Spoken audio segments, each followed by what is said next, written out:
कल्याण का साधन भगवत प्राप्ति ही है और वही हम सबका उद्देश्य है। आद्यकाल से चिरकाल से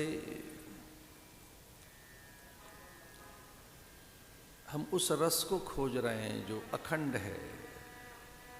हम उस आनंद के आकांक्षी हैं।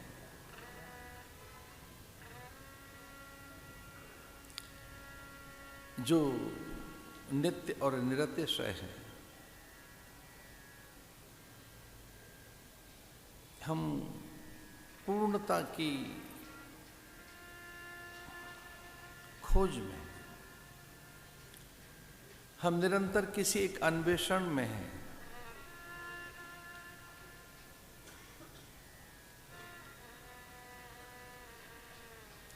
एक ऐसा अन्वेषण जिसमें हम नित्य रहना चाहते हैं,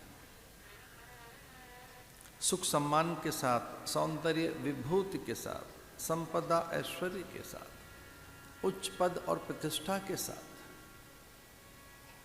सर्वत्र वंदित और लोकप्रिय होते हुए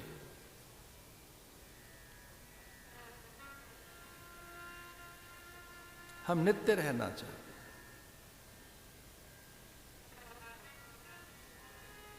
हम दुख नहीं चाहते, इसलिए आत्यंतिक दुख की निवृत्ति के लिए हमारे प्रयत्न और सुख प्राप्ति के लिए हमारे अनेक प्रकार के पुरुषार्थ अनवरत हैं, निरंतर हैं।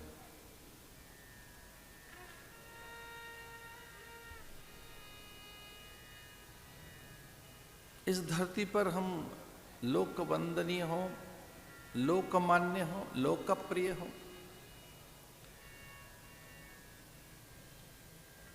अभिजात्य रहें, अद्वितीय रहें, विजित रहें, यही हमारे मनोरथ है। हम किसी भी अवस्था में असफल नहीं होना चाहते।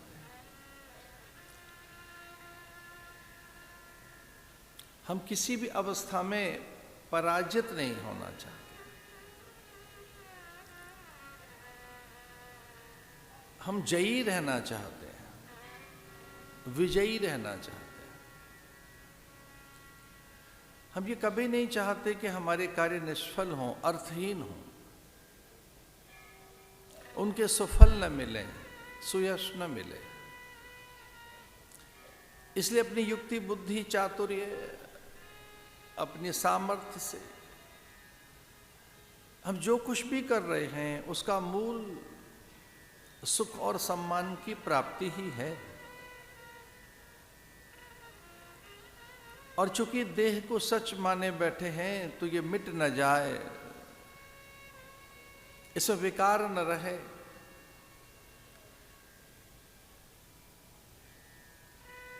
इसके सौष्ठवता, मांसलता, मादकता, प्रियता, शोभन, पुष्टि भी शिथिल न हो। तो अनेक जहां सुख पाने के हमारे यत्न हैं, वहीं शरीर के स्वस्थ रहने के भी, और न केवल शरीर, हमारा मन भी वह व्याधि रहित रहे, ऐसे भी हमारे प्रयास हैं।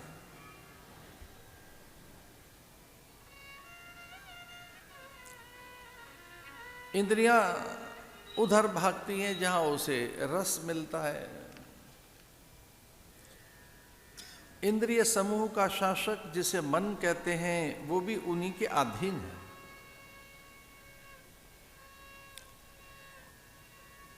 हम कितने ही प्रयत्न करें, हमारा ध्यान लगता नहीं। ध्यान का अर्थ एकाग्रता। तो मन और इंद्रियां मिलकर विषयों के पास हैं। और ध्यान की परिभाषा है ध्यानम निर्विषम मनः।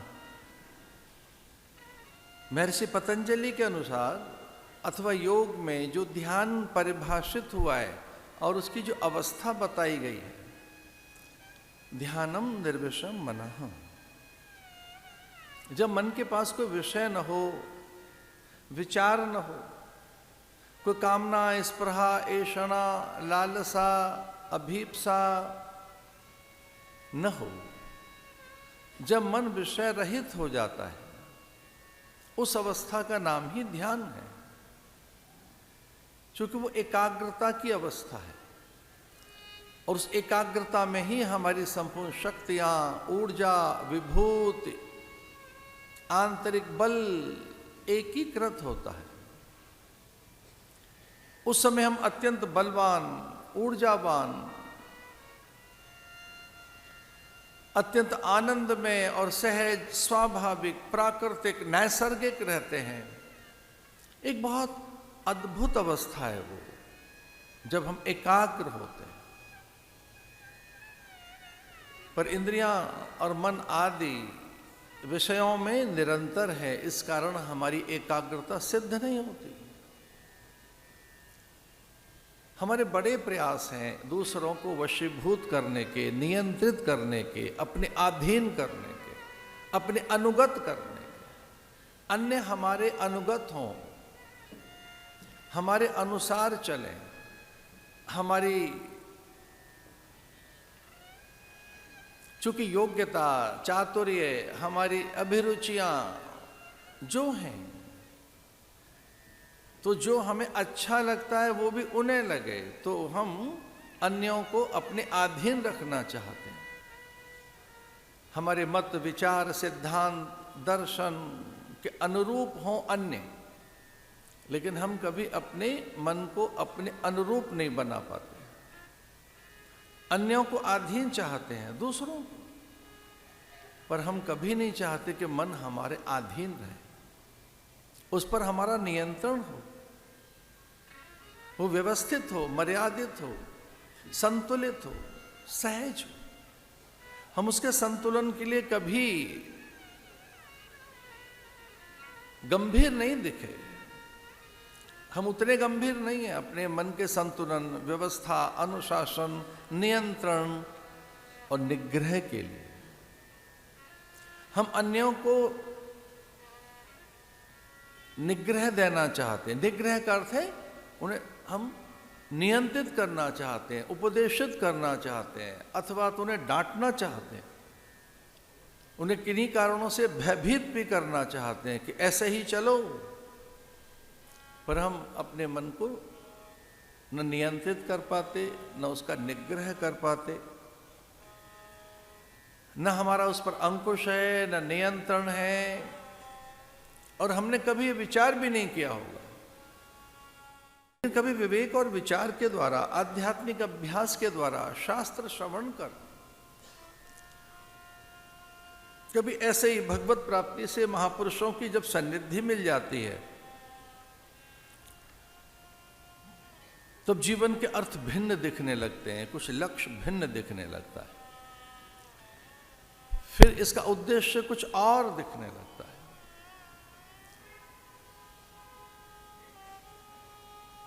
क्योंकि हमें ये कभी नहीं होगा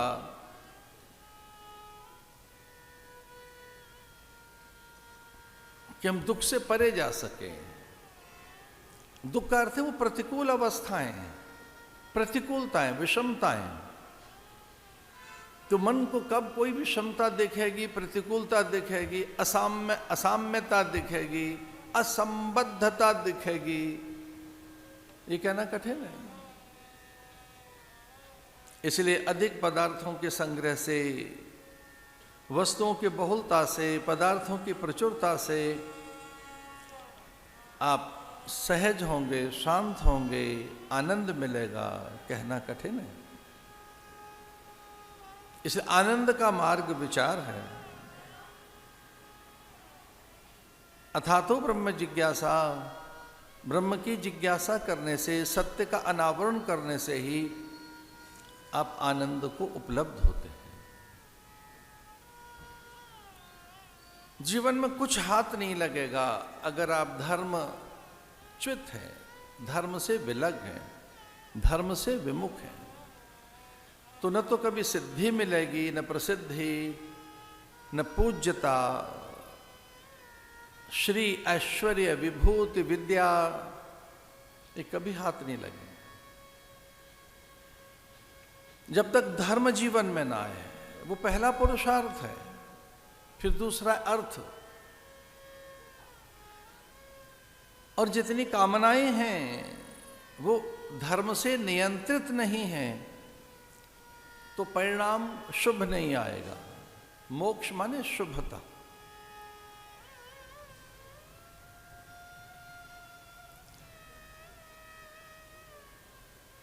तो जो सक्सेस है वो तब मिलेगी जब उन्नति की राह पर हो, धर्मोन्नति की राह। धर्म आपको उन्नत करता है। हम सफल होना चाहते हैं तो धर्म के साथ रहे।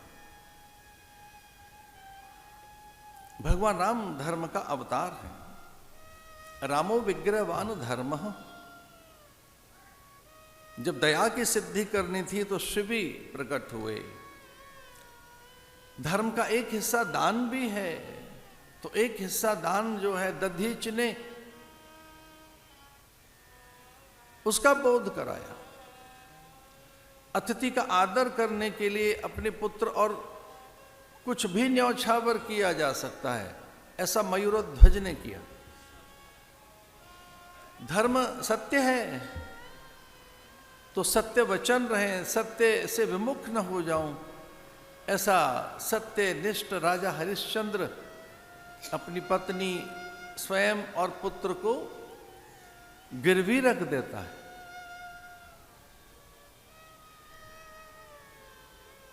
भूखा द्वार पर है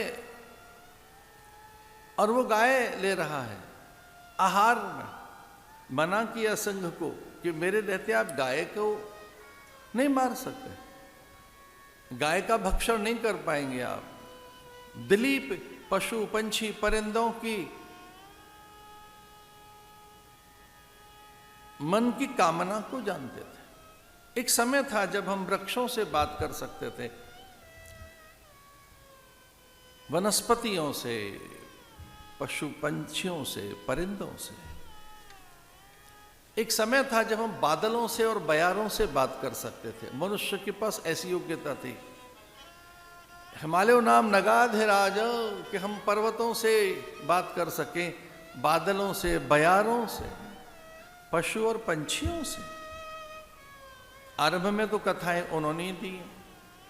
कथाओं का आरंभ तो पंछियों से है, चिड़ियों से है, तोता मैना से है, अश्वानन से है। अश्वानन अश्व के मुख से, शुक से है। सच तो यही है कि भागवत तो शुक ने कही है, तोते ने सुनाई है। अरे काकभूषुंड ने सुनाई है, गरुड़ ने सुनी है। पंछियों को ही कहानी आती थी।